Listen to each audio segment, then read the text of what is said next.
మీ అందరికీ నా హృదయపూర్వక వందనాలు. చెమ్మగలిగిన దేవుని పిల్లారా, మీ హృదయాలు వెలిగించే మాటతో ఏకూని దేవుడి మాటలు తీసుకొని మీ ఎదుగు వచ్చినాడు కనుక మీరు నేను కలిసి ప్రభు మాటలు ధ్యానం చేసుకుందాం.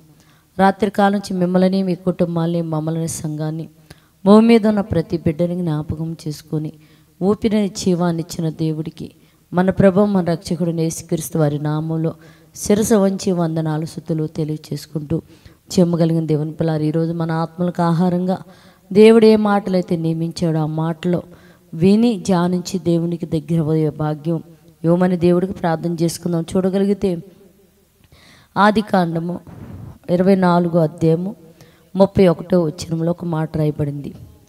యెహోవా వలన ఆశీర్వదింపబడిన వారలారా, నీవు బయట నిలువనేలా లోపలికి రా అంటున్నాడు.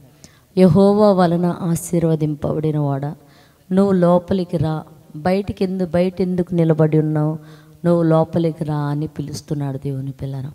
మహానుభావుడైన యేసుక్రీస్తు వారు కూడా మాట్లాడుతూ, మీరు ఏ ఇంటికైతే వెళతారో ఆ ఇల్లు యోగ్యమైనదైతే నా ఆశీర్వాదం ఆ ఇంటి మీద నిలబడిద్ది. అది యోగ్యమైనది కాకపోతే తిరిగి ఆశీర్వాదం మీతో తిరిగి వచ్చేసిద్దని చెప్పాడు దేవుని పిల్లరా.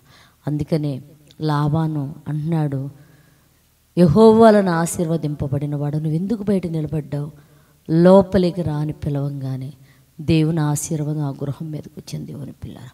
నిజంగా ఓ దైవజనుడు కానీ దైవజనురాలు కానీ మన ఇంటికి వస్తే వారు మన ఇంటికి ఊరకనే రారు, దేవుడు ఆశీర్వాదాన్ని మోసుకొని వస్తారు దేవుని పిల్లరా.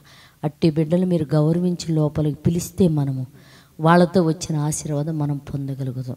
అట్లా పొందే బిడ్డలుగా ప్రతి బిడ్డ ఉన్నట్లు ప్రార్థించిందాం. పరిశుద్ధుడా, చెమ్మగలిగిన మా పరలోకపు తండ్రి నాయన, యెహోవా వలన ఆశీర్వదింపబడిన వాళ్ళారా లోపలికి రా, బయట ఎలా నిలబడ్డావని లాబాను పిలిచినప్పుడునైనా ఒక గొప్ప ఆశీర్వాదం ఆ ఇంటి మీదకి వచ్చింది నాయన.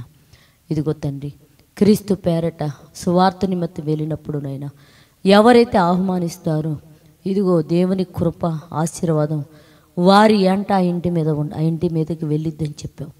ఎవరైతే వాళ్ళను చేర్చుకోరో తిరిగి ఆశీర్వాదం యోగ్యమైనది కాకపోతే వారితో వచ్చిద్దని చెప్తున్నావు నాయన.